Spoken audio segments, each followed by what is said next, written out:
it's Jennifer Evans with Empowering Wellness Counseling Solutions, and we have a big week ahead. We are talking all about stress management. We're getting into the psychology of stress, maximizing stress, body keep score, the types of chronic stress, and interpersonal and socialization of stress and how we can get out of it. I'm really excited for you to explore these topics this week. So if you like it, please hit the like button and subscribe so that you can get all of the great topics. Thank you so much and enjoy.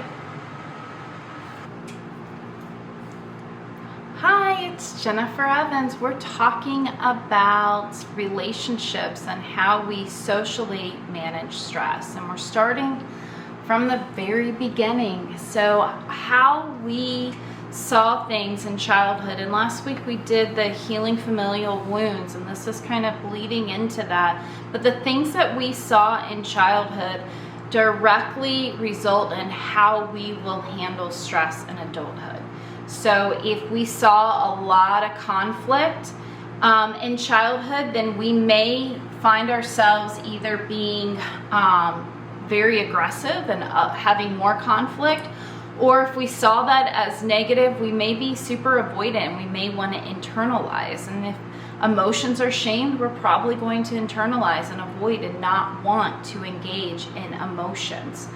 And so, even when it comes to how you interacted with your friends and connecting with friends and how you saw school will directly reflect in your adult life.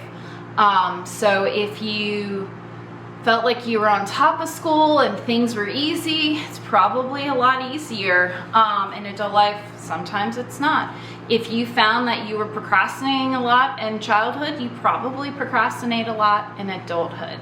And how you engage with your friends, if you use friends to escape family, it probably is still a pattern. If you use school to kind of hide away and escape family, it's probably a pattern within work. So looking at how we learn to cope as children really does mirror and model what we learn and how we innately cope as adults. And then this also gets put towards our work life. And so if we don't have balance in our work life, or if we find ourselves people pleasing in childhood and we people please in our personal life, then we're more likely to people please in our adult life. And one of the important kind of unspoken rules is there is a power imbalance in the workplace. And there's a lot of performance pressures that will create stress. And so a lot of these are invisible impacts and we don't realize how much stress they are. And I think the hardest thing to kind of acknowledge is when you really like your boss, but because of that you want to do well for them and you want to perform well for them, and that's really deteriorating you and your personal life. And so sometimes we have to have the hard conversations with ourselves that even though we really like our boss may not be the best person for us, and our boss may not be looking out for us.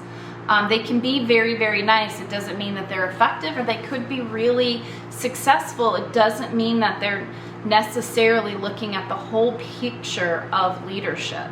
And they may be over-reliant on us because we're so eager to please. So sometimes we need to look at those workplace relationships, and even though we may enjoy them, they may be toxic and may be secretly eating away at us.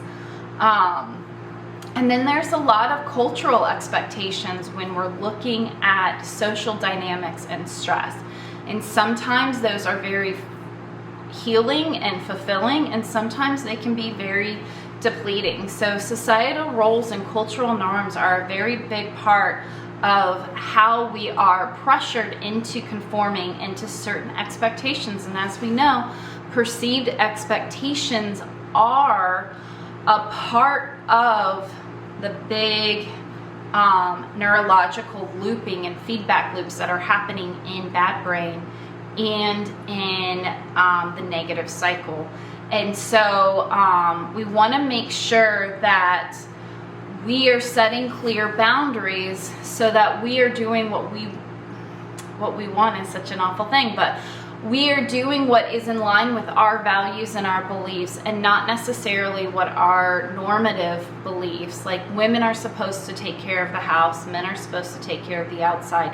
These are things that are antiquated and are not serving us in our relationships. And so wanting to break out of that and start to find value and living towards our value and building relationships that are reflective of our values and our beliefs. And when we can have authentic connections based on what we value and what we believe, then we start having really healing and meaningful connections that help us to de-stress, that helps us to relieve and let go of some of the stress that we absorb during the day.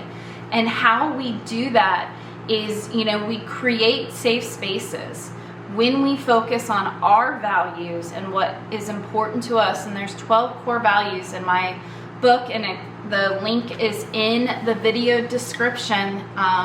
Key steps to live a happier and healthier life, part 1.